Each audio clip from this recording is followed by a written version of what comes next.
최우가 권력을 차지하죠. 최우는 그대로 아버지의 권력 기구를 그대로 둡니다. 뭐 바로 교정도감을 그대로 둡니다. 교정도감을 그대로 둔 상태에서 교정도감은 그대로 최고 권력기를 둔 상태에서 추가적으로 설치한 게 뭐냐? 바로 정방이라는 걸 설치합니다. 자, 기억하세요. 정방 설치 중요합니다.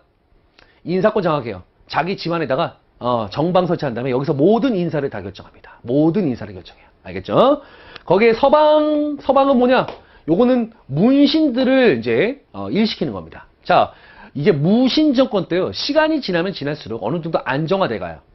나라가 안정화된 게 아니고 정권이 안정화돼 가는 거야. 자, 우리도 그렇잖아요. 언제 박정희 군부 정권 때 초반에는 막 저항하다가도 그렇죠. 유신 체제 막 선포하고 저항하다가도 점차 어느 정도 안정화돼 가죠. 안정화돼 갑니다. 그러다가 결국은 이제 부마 사태가 벌어지면서 이제 약간의 이제 결국 무신 정권 유신 체제 우리 1970년대 유신 체제가 붕괴되지만 어느 정도 정권은요. 어느 정도쯤 되면요. 이제 반발을 무마시키면서 어느 정도 안정화를 찾아갑니다. 무신 정권도 마찬가지예요. 초창기 때는 막 권력 투쟁이 발생하다 하지만 최씨들이 권력을 잡으면서 정권은 안정화돼 간다. 그래서 무신 정권 100년 동안 최씨 무신 정권이 약 62년 동안 이루어집니다. 그러니까 5분의 3이 다 최씨 정권이었던 거예요.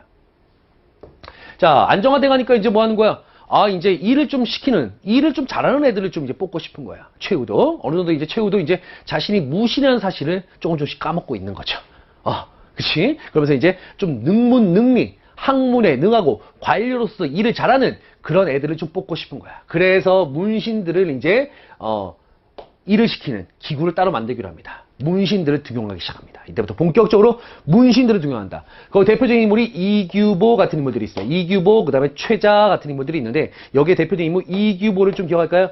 이규보는 향리의 자제로서 과거 시험을 통해서 올라왔는데, 자, 사실상 무신 정권 때는 문신들은요, 이 무신 정권의 참여를 거부합니다. 그래서 어디에 오냐? 뭐 숨어버려요. 뭐 숲에 숨어갖고 뭐 이제 중림칠연 이러면서 나는 무신 정권에 협력하지 않겠다 뭐 이러면서 예전에 우리가 군부 정권 때 그랬잖아요. 1970년대 80년대 군부 정권 때 나도 이제 여기 제하에 있으면서 정권에 참여하지 않겠다 하시면서 저항하셨던 분들이 있을 거 아니야. 그렇죠? 막 그때 당시 운동권에 있었던 분들 그런 분들이 있잖아요. 마찬가지예요. 그러다가 그중에 일부가 어떻게 한 거야? 그중에 일부는 이규보 같은 분들은 그래도 나는 권력에 좀 욕심인데 출세욕이 좀 생긴 거야. 언제까지 내가 어떻게 숨어 살 수는 없는 거고 나도 출세하고 싶은 거야. 그래서 이제 스스로 찾아간 거죠. 저 좀 써주시면 안 되겠습니까? 그러니까 최충원 때문에 찾아갑니다. 몇 번 까이기도 했어요. 까이기도 했지만 최우한테 옵니다. 최우 몇 번 까기도 합니다만은 받아줍니다. 받아줘갖고 일을 잘하니까 최우가 어떻게 한 거야? 야, 너 지난번에 깔 때는 내가 깠었는데 너 그때는 그러더니만 좀 그랬는데 일 잘하네? 이러면서 계속해서 관직을 올려준 거예요. 그러면서 어디까지 올라가? 재상 자리까지 올라갑니다. 재상 자리까지 올라갔던 인물이 바로 이규보 같은 인물들이에요. 재상 자리까지. 이분이 그래서 재상 자리까지 올라가니까 너무 신난 나머지 이런 책을 쓰기도 했죠.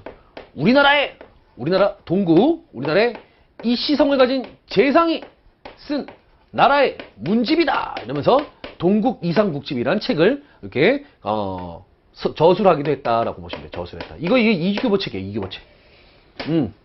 알겠죠? 이런 식으로 이제 문신들을 일을 시키는 기구로서 이제 서방이라는 기구를 두기도 했다. 인사권도 장악했고 권력도 자기가 장악했고 여기다 일을 시키는 문신들도 자기가 사실상 내 집에다 가둬놓고 일을 시키는 거죠. 자, 그 과정에서 또 뭐하냐? 자신을 또 지킬 수 있는 사병부대를 또 하나 만들었어요. 그게 뭐냐? 삼별초예요. 삼별초는 뭐였다? 자, 한마디로 원래부터 뭐 고려의 뭐 하나의 그 군사라기보다는 최씨 정권이 만든 최씨 정권을 위해 조직되었던 하나의 최씨 정권의 사병기구입니다. 얘네들은요.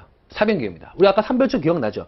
원래 뭐였다고? 야별초, 치안과 도둑방비 전투 임무를 맡은 그냥 야별초였는데 자, 요 부대에서 출발해갖고 술을 키웁니다. 더 술을 늘려갖고 하다 보니까 두 개로 분화됩니다. 좌별초, 우별초. 여기에다가 몽고 포로로 잡혀갔던 것들이 돌아와서 최후 정권, 여기 최후 정권의 사병부대로 들어옵니다. 편입이 된 거예요.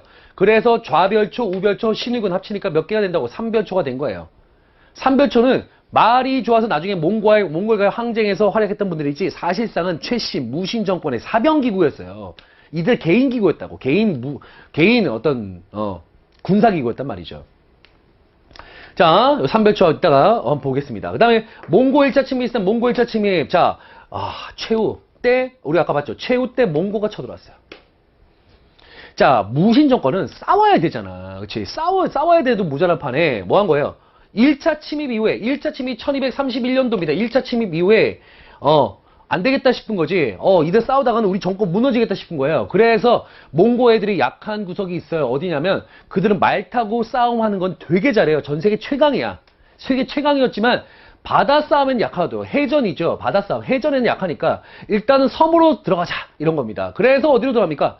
개경에서 강화도로 천도합니다. 무신 정권이 싸워야지. 그치? 생각해보세요. 군사 정권이 전쟁이 일어났다고 도망가. 이게 군사 정권이 왜 이래? 그쵸? 도망간 거예요. 강화도 천도한 겁니다. 강화도 천도한 거야. 우리 기억 나오죠? 강화도 천도했었다. 강화도 천도하면서 이제 거기서 계속 버틴 거죠. 그러면서 백성들한테 뭐라고 해요? 산성과, 우리처럼 섬에 숨거나 아니면 산성에 들어가서 싸워라. 직접적으로 싸우지 말고.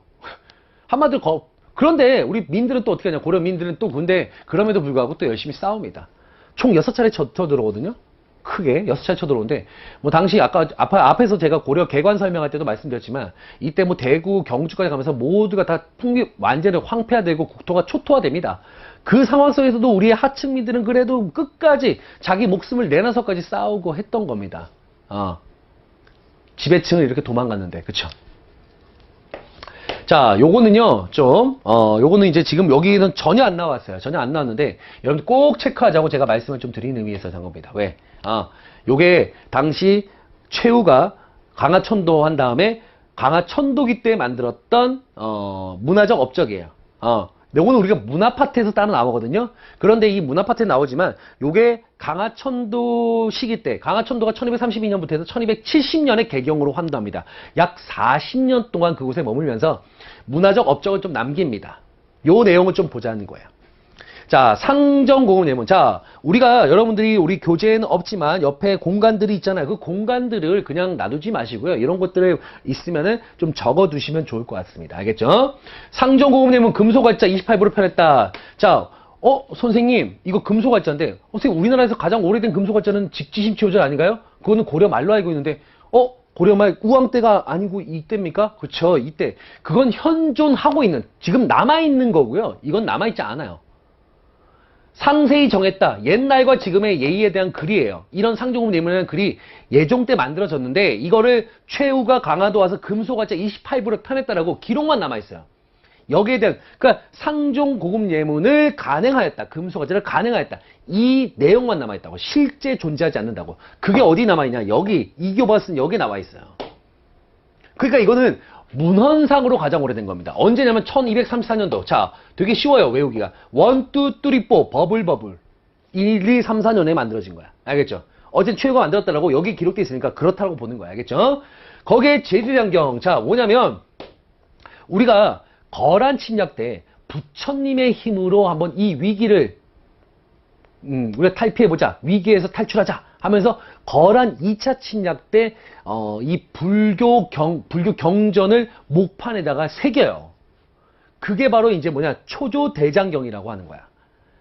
거란 침략의 이 위기를 부처님의 힘으로 극복해보자 하면서 처음으로 조판했다. 목판에다가 불경을 새긴 게 바로 초조대장경인데 그게 몽골 침입기 때 불타버렸어요. 이게. 몽골 2차 침략 때 그게 대구에 있는 부인사라는 사찰에 보관돼 있었거든요. 이거 나중에 문화파트 가서 합니다. 하는데 한 번 더 제가 미리 해드리는 거야. 알겠죠? 불타서 그래서 그 소식을 들었던 최후가 강화도에서 대장도감이라고 하는 기구를 만들었어요. 대장도감. 대장도감이라는 기구를 만들고 여기에서 다시 우리가 몽골 침입의 위기를 다시 한번 부처님의 힘으로 극복해보자 하면서 다시 조판했어요. 초조는 처음이지만 다시니까 제조죠. 그게 8만 개의 목판을 했기 때문에 8만 대장경이라 부릅니다. 또한 고려에 남아있는 유일한 대장경이기에 고려대장경이라고 부르기도 해요. 이게 8만 대장경. 그리고 그때쯤에 백성들이 몽골 침입 때 아프니까 우리나라 약재와 처방에 대해서 정리했던 현존하는 가장 오래된 의학서죠. 현존 최고. 최고는 가장 오래된 걸 얘기합니다. 요게 바로 이제 향학구급법인데 이때 또 역시 대장도감이라는 기구에서 요것도 가능합니다. 그러니까 요런 것들이 이제 언제 최후가 강화천도한 다음에 그때 있었던 문화적 업적들이 되겠어요. 요거 한번 그냥 간단하게 좀 체크하도록 할게요. 우리 나중에 문화파트 가서 배우지만 이게 언제쯤이다라는 것 좀 여러분들이 체크하시라는 의미에서 제가 여기다가 적어드린 겁니다. 알겠죠? 오케이.